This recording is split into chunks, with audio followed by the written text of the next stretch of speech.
Yeah. Morning.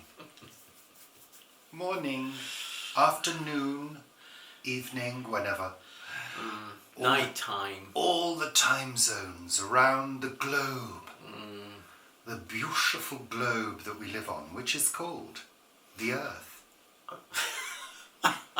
You know, Paul, not everything is about you saying Sunday chat. Sunday chat! They've not renamed the world Sunday chat. Sunday chat! Sunday chat world. Sunday chat! We could open our own theme park. We could. Sunday chat world. Sunday chat! Yes, And that's think, right. every time you take a step in Sunday chat world, I would shout Sunday chat. No. Wouldn't that be fabulous? No, that would actually send everybody completely and utterly bonkers.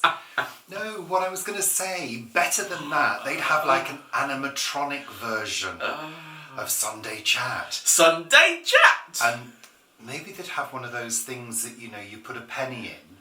A penny? Well, a penny, a pound, £2. £2 to £5. Call it a tenner. Yeah. Where, you know, the fortune-telling things. Yeah, but instead yeah, of the yeah. fortune-telling things, it's you saying, Sunday chat! not in a weird way, Paul. Well, that's what they do, those animatronics, isn't it? The old ones. You put me off. Like now. in Big. Do you remember the one in Big? Yeah. That film. Yeah. Good film. What was that. it? Zoltar. Zoltar, yeah. And he was on what was it? It was on the pier, wasn't it? At Coney Island. Coney Island, that's it. Yeah, yeah. Very good, Richard. I'm not a complete moron. Well, I couldn't remember it. Yeah. I haven't done the full course yet. No. There's an awful lot of people in the world who have, though. Yeah. Maybe they should do a book, The Dummy's Guide to Being a Complete Moron. I'm sure there most probably is one. Yeah. Sells very well in right-wing areas. It's quite a good idea. I'm going to do it. There we are. Oh, what a lovely Oh, day. I know what we watched, Paul. I just reminded myself. Oh. Gentlemen Prefer Blondes. Oh, we did. Yes. Yeah. Oh, So yeah. remember that. And he did a bit of Gentlemen Prefer Blondes when we were out and about this week, but there we are, more on that later. More on that later, but no video evidence. Oh no, because neither of us got ours out, no. I.e. the person we were with and me. Yeah, we just were mesmerised by the legwork coming down these steps. Anyway, get onto that in a minute. That's not at this point in the list, Paul. It's not there. God, don't trigger me. Trigger warning. Oh, they're on everything now, aren't they? I mean, really, it's just ridiculous, all these, things. If you're watching something from the 1940s or the 1970s or 60s, it's bound to have themes that are possibly different to how we think today. I mean, people get so easily offended. And let's remember, people take offence. It's not given, it's taken. They take offence at something. Honestly. Of course, there are things that, we just don't say because we're sensible people these days, and we most of us, think about others. But on these trigger warnings, really? Yeah, how's the weather? Others? What? Others? Others. Think about others. Yeah, I think about others. You think about yourself, yeah. No, yeah. I don't. I spent 18 years thinking about other people. Paul in the office. I think you'll find I'm done with thinking about other people. I'm done with being considerate. Not really. Just a joke. I hope you weren't triggered by that. So, I want to say a big thank you to all of you who gave me birthday greetings. Aww. Thank you so much. Thank you very much. And I also want to say a big thank you to those of you who gave me birthday gifts. So, birthday highlights. Birthday highlights. I had a lovely gift card from Courtney, Dave and Baxter, along with a lovely cheese box, a Snowdonia cheese box. Absolutely, everything in that looked absolutely delicious. Yeah, it's all in the fridge waiting to be eaten. I can't wait personally. I think one of those things would make a gorgeous macaroni cheese actually. Yeah. We don't have any macaroni. Well, we have penne. Penne cheese, yeah. Pasta cheese. Yeah. That's it basically. Pasta and cheese. I also had a lovely box of chocolates from Nettie. Thank you, Nettie. They were divine. In a fabulous box. Did you share that box on PV? I did it on last week's vlog, Paul. Did you? Oh, right, okay. Yeah. I don't watch it, so I wouldn't know. Did it on last week's vlog? Yeah, that was such a biscuiteers it was, wasn't it? Yeah. Yeah. Yeah, but they were chocolates. They were chocolates. Iced chocolates. So they were divine. Thank you very much. Super duper. And from my friend Jill, I had a Mason Cash mixing bowl. So for those of you who don't know what Mason Cash are, I will cover it in my vlog. But they are traditional mixing bowls. I think they date back, the company dates back to I think around 1900. And they're designed to be able to be held. Yeah. And whisked and for whisking and creaming. And my granny had one, my mum had a Mason Cash. I think they were quite popular. Yeah, they were. Then because I think they were the only mixing bowls before plastic was invented. Yeah. And before glass bowls were used widely. Yeah. And I think also... Like Pyrex. I think they were also given out by big sort of stately homes and things because they became quite popular with sort of villagers working in kitchens in big stately homes and obviously using them. They were part of the Boxing Day gifts. Were they? Yeah, part of the Christmas presents. Have you got evidence of that, Paul? Yeah, I did. I read about it a short while ago when I looked it up. Good, yeah, thank you, because we wouldn't like to lie about anything. No, but I did. Paul? I did know. I was wondering where my auntie Muse came from, and I remember that she used to do cleaning for quite a sort of big, house, and she was given one. I remember by her person who employed her, the lady that employed her. So yeah, there we go. My granny was in service. I as know. A young woman. I know. Yeah. So many people were. We come from servant backgrounds. Well, most of us do. Working class backgrounds. I know it's hard to tell, but it's true.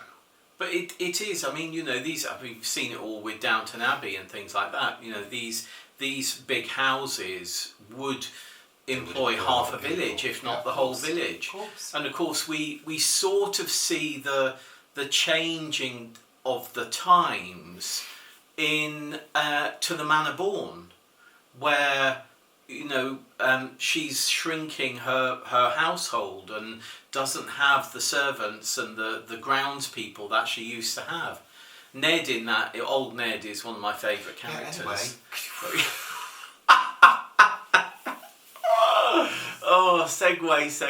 So yes, back to me. Yeah. So yes, thank you so much for my birthday gifts and cards that I had. Thank you very much. I do appreciate it. Did you like my birthday gift? I gave you a special birthday smile in the morning. Well, I can't normally see that well first thing in the morning, yeah, so I must have missed it. Anyway, lovely. So, Richard and Paul's weather report. What has the weather been like, Paul?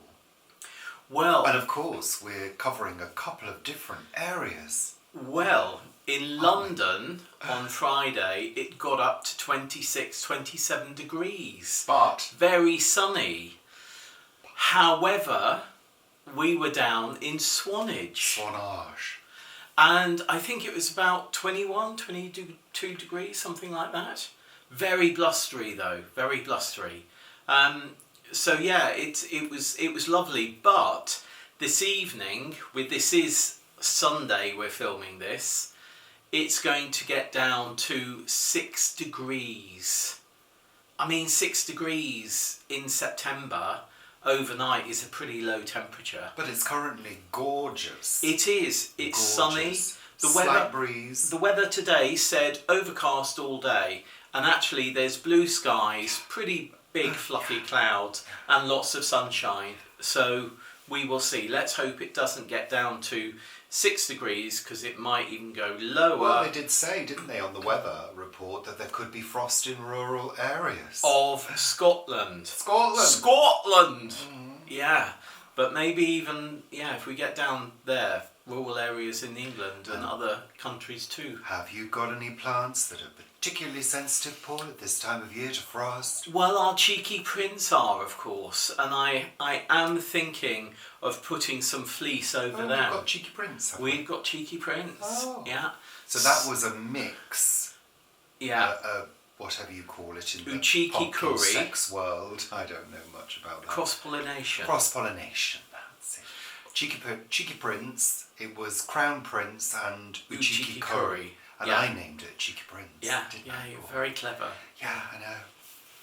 So I might fleece those, because if we're getting sort of 6 degrees generally in London, if it gets 6 degrees here, it's bound to be a few degrees less at the allotment. So yeah, it's getting overcast now, Paul. Big cloud. Yeah. Whoa. So I think a bit of fleece out this afternoon when I get to the plot to just gently put over. If you're watching a week at the plot, you'll have noticed that the cheeky prints, they are beginning to die back. Their leaves are losing have generally lost their lustre and their greenness. We've got a couple like that. Yeah. And were they featured on your plot tour, Paul? They were featured on my plot tour, yes. So I'm doing a mid-month plot tour.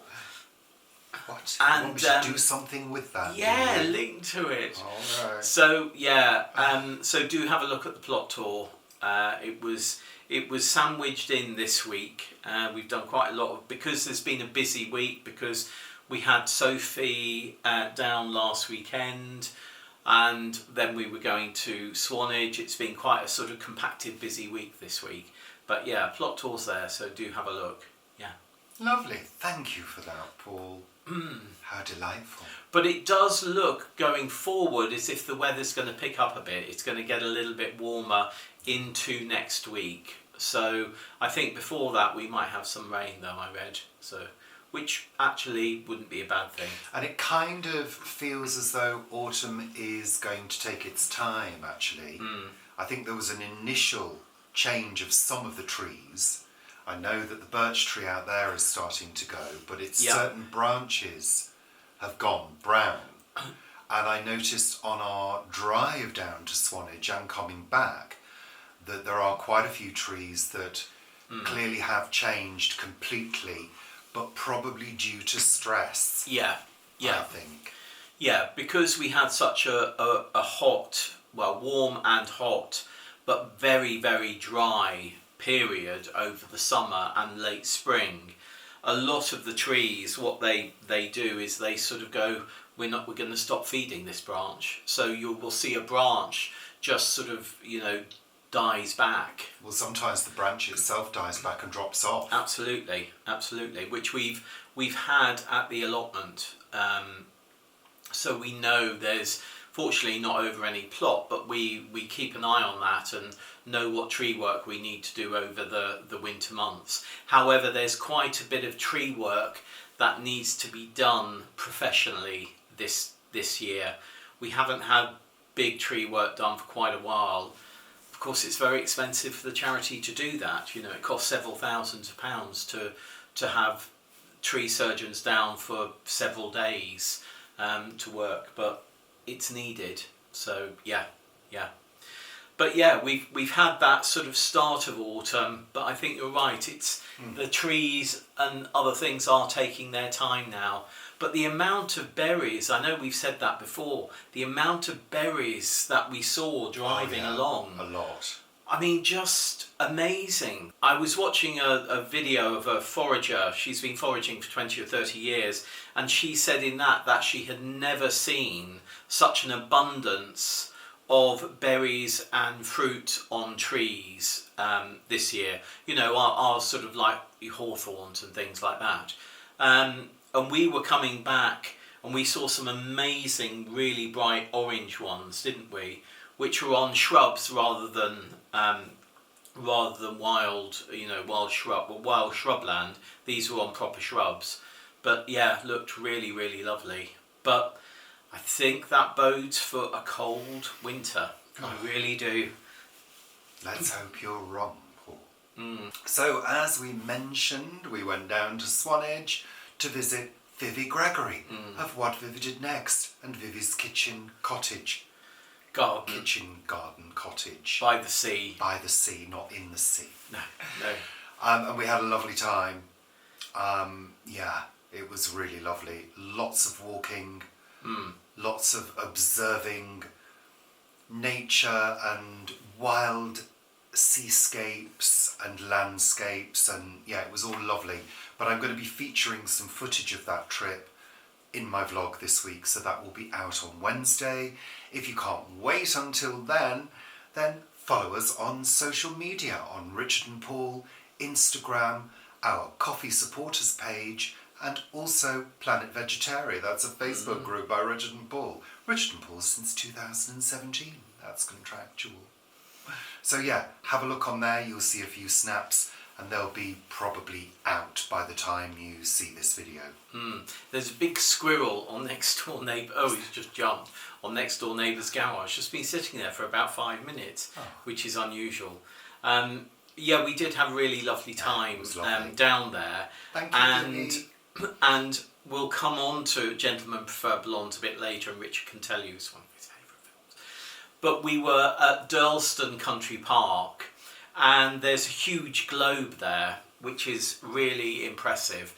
And then there's a flight of steps down from the globe, and you did a bit of Gentlemen Prefer Blondes. Not really. Down the steps. Yes, you did. I walked in my usual way, Paul. I don't think so. That's how I look. I can't help having natural glamour. Natural poise and glamour as he goes down the steps. I can't help it. I'm the epitome of style and grace. It was so funny. It really was, but it was really bluff. It was funny. I laughed. I didn't laugh because I nearly fell over. Yes. Oh, dearie me. So, quelle est la date aujourd'hui?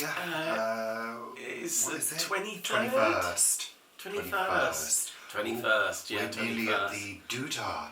Oh, we are. Yes. The Equinox. Equinox. Yeah, Days tomorrow. Days and nights of equal length. Yeah, between today and tomorrow, isn't it, at some point? Oh, that's a complicated word. Oh, go for it, Richard. Go for it. So, of course, the equinox, that where we had meteorological autumn at the beginning of the month, this is astronomical autumn kicking over now. Rather than astrological autumn that Rather you said than astrological last time. that I said last time. Yeah. Right, word of the week. This is a word taken from A Word for Every Day of the Year by Stephen Poole, gifted to me by Vivi Gregory. So, 21st of September, I'm not sure how this is pronounced. Cachinnation. Cachinnation. Cachinnation.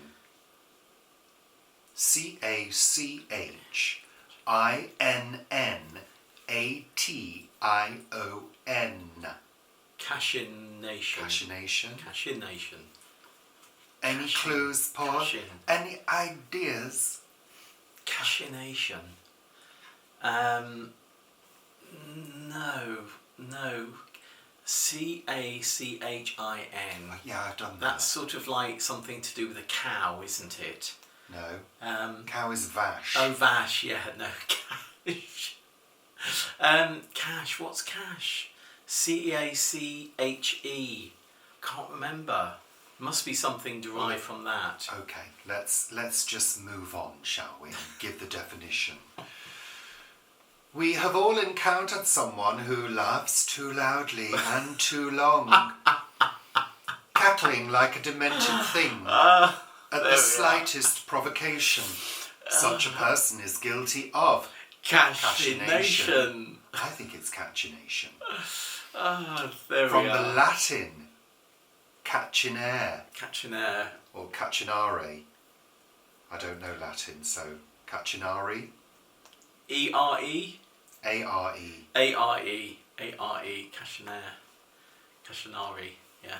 Meaning the same thing. Evidently, such people were around in ancient Rome too. Well, they were. It has been used lamentingly in English since 1623. The word is employed with aplomb by Sir Walter Scott, who died on this day in 1832. In his novel Guy Mannering of 1815, the old laird is described thus: "It is true, he never laughed or joined in with the laugh, which his own simplicity afforded.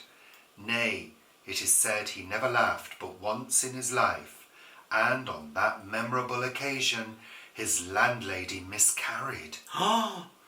Partly through surprise at the event itself, and partly from the terror at the hideous grimaces which attended this unusual cachinnation. Truly a frightful sound, however rarely heard. Well, that took a dark turn, didn't it? It did, yeah. Well, there we are. I mean, it's funny Lovely. to think that, people did live in rooms. I know we live in rooms, but people did they lodged with landladies. Well, how do you know he was lodging with the landlady in the same room? Maybe it was a shared lounge. Well, no, what I mean is, it's a bit like He might have been in the kitchen. It's a bit like having breakfast. Sherlock Holmes. Sherlock Holmes lives, he rents rooms in this shared house, which is looked after by, his landlady, People basically. still do that. I know they still do that, but it's interesting to think that a lot of these big name people that we do know, they used to do that. I find that quite interesting, and I sort of wonder how the landlady owned that home. That gets rented out. I mean, of course, there's a whole load of films that depict this. I mean, loads and loads of films depict landladies and... I guess, I don't know. It would have been fairly unusual, wouldn't it, to have had a single woman. So maybe the house was inherited. Maybe the meaning of landlady was different back then, rather than meaning the owner of the land or the owner of the house. Yeah. Maybe it was different. Maybe they were just the custodian of the house. The housekeeper The of housekeeper, the house, possibly. rather than the landlady. Yeah, I'm going to have to look into that, because that is quite interesting. It is interesting. Yeah. It's nice. Yeah. Okay, so what have we watched on television this week? Well, as Paul mentioned earlier, we did watch Gentlemen Prefer Blondes, which is the movie with Jane Russell and Marilyn Monroe, who play entertainers. Yeah. And Lorelei, Marilyn's character, is obsessed with money and diamonds. Yeah. And of course, this is the movie that has the show-stopping number, Diamonds Are a Girl's Best Friend.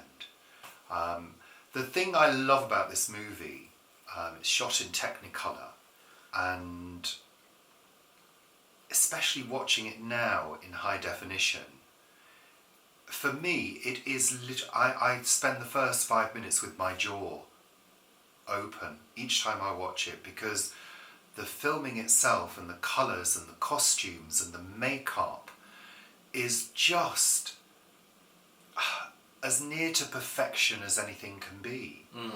To me, it's stunning. Yeah. Do you think they use moving lights in those scenes? I suppose they must have done, because when they come down the stairs, like Richard was doing at Dalston Country Park, the light just sort of stays there, and it doesn't feel as though the whole thing is flooded with light. Well, I don't know. Do you think they sort of use low follow spots to bring them down? What you've got to remember is most of those scenes are done in 2 shots. Yeah. So there's usually a long shot and then there's a close-up shot. So for the close-up shot, I would have thought there would be lights following them. But remember, the lights in those days would have been terribly hot. Yeah. And there would have been a lot of them. So, and I think in order for Technicolor don't know a lot about the process of Technicolor, but I think in order for Technicolor to work the way it did, there needs to be a certain type of lighting employed. Right. So yeah, it's just, I just love it. I love anything like that. It is. I mean, it is a lovely film, and it's the first time I think I've seen it all the way through. I've seen bits of it in the past, and I think I might have sort of seen it on a Saturday afternoon when I wasn't well and dozed off during it and sort of woke up again. So it's interesting it's seeing all the way through. And my favourite character in there is Piggy. Piggy is just a brilliant character. It's and it's the pivotal character actually that leads the sort of storyline along.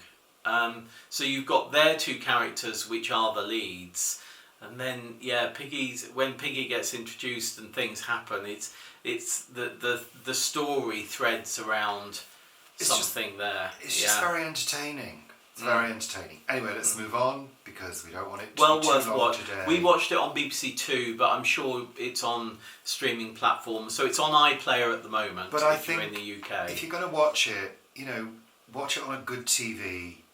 Watch it on a good platform that's not too compressed, because they compress everything and the quality deteriorates.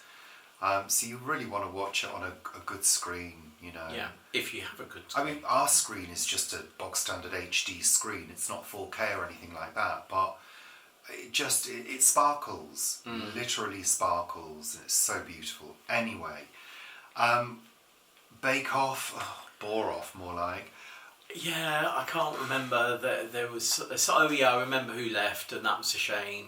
I mean, there were some funny moments, but again, it was what they did was pretty spectacular. But I think they're trying to up each year. They're trying to up the ante of things being amazing, and I'm not quite sure. I mean, next time they'll be doing them in diving suits or something.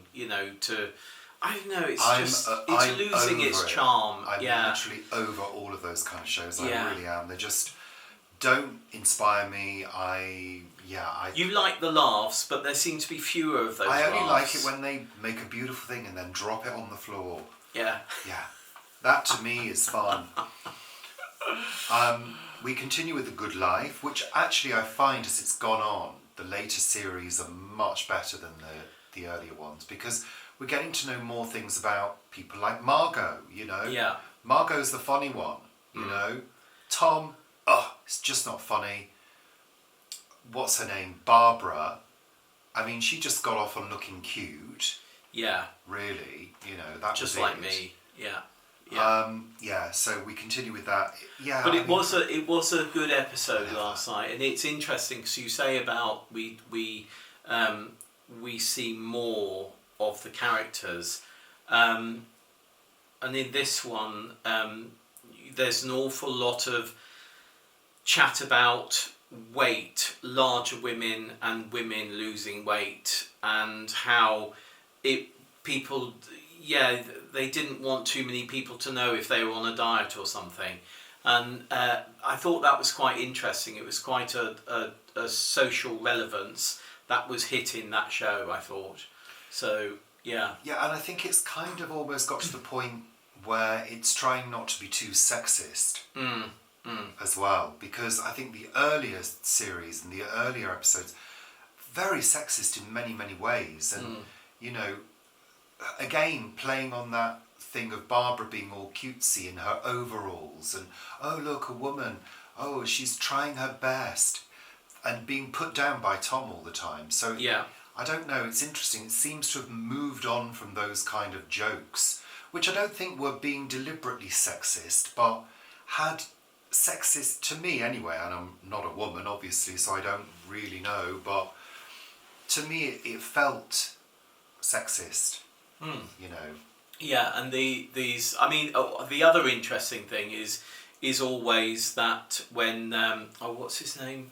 Paul Eddington comes home from work, it's always about how London Bridge is, the traffic on London Bridge, and how it took him this time, I think it was an hour and 20 minutes to get home from his work, which was somewhere around the Tower of London, and you know, it will take a good 2 hours now to do that same journey. So it's interesting how by car we're talking. It's interesting how things have just become more and more congested. Yeah. We also watched the new remake of, well, I don't know whether it's new, the remake of Poltergeist. Yeah, I think it's 2016 or something. Which, I don't know, you said you thought we might have watched it before. I don't remember watching it. No. Well, what a characterless, bland piece of film. You know, the original Poltergeist, I think, is a superb film. And it's full of fun as well in many, many ways. There are little jokes that run through it. And there are moments that are funny. This just is so characterless. Yeah. It's like some bits of the script are still there. But the way that child turned around from looking at the TV, I don't know whether you remember the original, the child's at the TV talking to the ghosts in the TV, and she turns around and goes, "They're here," and it's really creepy. She just went, "They're here," and it's like, really? Could you not have made something of that as a reference to the original movie? It just doesn't work. Really. If you're going to remake something, make it spectacular.